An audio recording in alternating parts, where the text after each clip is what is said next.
presence is everywhere, I realize he's a part of every part of my life. And I want to be conscious of his presence daily. If you want a real relationship with Jesus, the E stands for enjoy his company. Disciples are sitting there eating this meal with Jesus. Jesus wants to spend some time with his best friends. He has some things to share with them. When's the last time you really enjoyed the Lord's presence? I mean, it was sweet. It was real to you. He had some things to share with these guys. I'm afraid for most of us, when it comes to our relationship with Christ, it's so focused on what we have to do. Every time we talk to him, it's about some problem that's so big. It's just sort of tires us out spiritually. When was the last time you just went and enjoyed the Lord's presence? Just say, Lord, I'm so glad you're here. Some of you think, well, that sounds pretty strange, Pastor. He's in heaven, I'm down here. That's not true. Remember this first truth. You've got to recognize that his presence is everywhere. Whatever you're going through right now, if you could just recognize his presence is there, I promise you it would change the whole environment of what you're going through. He's here, and he wants to say something to your life this morning. Have you learned to relax in the presence of Jesus? That's one of the key lessons of the Christian life. If you want a real relationship with Jesus, you've got to enjoy his company. The A stands for accept his invitation. You've got to accept his invitation. He says to them, bring some of the fish that you caught. He says, come and let's have breakfast together. Now, how do I know if Christ is inviting me? How do I know that? How do I know if Jesus is saying something to my heart and inviting me to come to something he's doing? Let me just give you some ideas. Anytime you have a desire to worship, that's an invitation from Jesus. Accept it. Anytime you have a desire to pray about something, that's an invitation from Jesus. Accept it. Anytime you want to do good for someone, that's an invitation for Jesus. Accept it. The truth is, without Jesus, as May was singing, as the choir sang just a moment ago, I wouldn't be able to do anything. I wouldn't do those kind of things. I wouldn't worship. I wouldn't pray. I wouldn't do good to others. I've learned when thoughts come into my mind, they're not coming from my fleshly nature. They're coming from the Lord. Anytime you have those thoughts, you accept them. That could be the greatest thing you'll ever do. The L, therefore, in the acrostic for real, it stands for look to his leadership. Let him be the leader anytime you get together. Now, it's interesting what happened in this meeting with Jesus' disciples. Notice in verse 13, the Bible says that they sat down. He took some fish and he broke it, and he gave it to each of the disciples. He took some bread and he broke it. He distributed it to each of the disciples. Does that remind you of anything? Just a few chapters back, we had the feeding of the 5,000, the breaking of the bread, the passing it out. It had to remind them of what happened just a few days before when Jesus had broken the bread and in the upper room during the Last Supper. Now, any time that Jesus invites us into his presence, he has something important to say to us. He invited those disciples in to remind them of what was really important. And see, this is where our life hinges right here. The joy of the Lord is our strength. The joy of the Lord, the joy of a real relationship with Jesus. Don't settle for anything less than a real relationship with Jesus. That's why he died. That's why he rose again. That's why he sent his Spirit into our lives. Don't settle for anything less than that.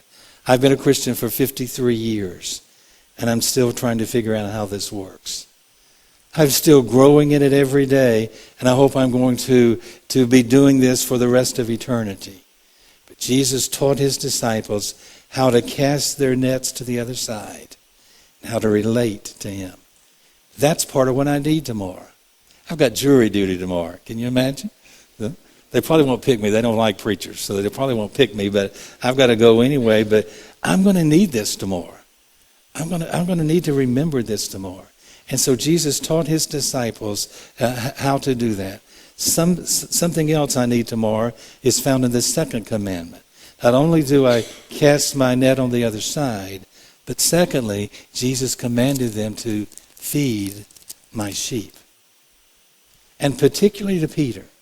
After breakfast, he and Peter kind of went up by themselves, and they had this famous exchange. They've just finished eating. Verse 15, Jesus says to Simon Peter, "Simon, son of John, do you love me more than these?" "Yes, Lord," he said. "You know that I love you." Jesus said, "Okay, feed my lambs." Verse 16, again Jesus said, "Simon, son of John, you love me?" He answered, "Yes, Lord, you know that I love you." Jesus said, "Take care of my sheep." Verse 17, third time, he said to him, "Simon, son of John, do you love me?" And Peter was hurt. He was grieved because Jesus asked him the third time, "Do you love me?" He said, "Lord, you know all things. You know that I love you." And Jesus said, "Feed my sheep." And that's the second command. First command, cast your nets on the other side. The second command is feed my sheep. Take care of my lambs. If you want to make a difference in other people's lives, that's part of God's purpose for you. That's feeding sheep. That's meeting needs that other people have. Jesus had this meeting with Peter, and he teaches him how to make a difference in other people's lives. He teaches him how to rediscover purpose. You want to make a difference in other people's lives quickly? Let me give you several things. One, you have to make loving Christ your first priority. He gets together with Peter and he says, "Peter, do you love me more than these?" And we don't know what he meant when he said more than these. He could have been pointing to the boat and to the net and all the things that were in Peter's past life. That's a possibility. I kind of think that when he said, "Do you love me more than these?" he was pointing to the other disciples. Do you love me more than these other disciples? Peter was the one in the upper room who said, "Anyone else may leave you, anyone may deny you, not me, Lord. I'm going to follow you no matter what." And Jesus says, "What about it? Do you love me more than anybody?" Peter's answer is, "Lord, you know that I love you." But he didn't say, "You know that I love you more than these." He said, "You know that I love you." So Jesus says, if you want to feed people, the first question is, do you love me? If you're going to meet the needs in other people's lives, you've got to know Jesus. And just as Jansen and the choir said this morning, you've got to be able to give Jesus to people. So he pointed out an entirely new set of priorities in Peter's life then. It was one thing for Peter to be excited about an empty tomb on Easter Sunday, but it was quite another thing to let the truth of the resurrection literally change the way he lived his life.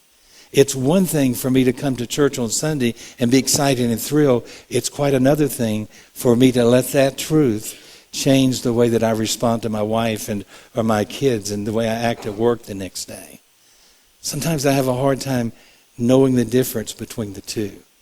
And Jesus is helping us learn how. He said, first of all, make loving me the top priority of your life.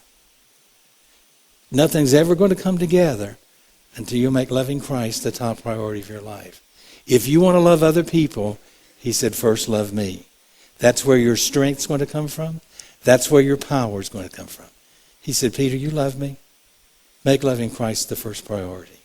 And then in this exchange, secondly, Jesus is saying, you want to make a difference in other people's lives, then take to heart Christ's forgiveness for your greatest sins. The worst things in your life. The reason Peter was grieved when Jesus asked him the question 3 times, do you love me? Was the fact that he denied him 3 times. But that's also the great thing that happened. Jesus' threefold opportunity to say, I love you, kind of erases the threefold denial that had just happened in the courtyard a few days before. See, the truth is Simon Peter failed miserably. But Jesus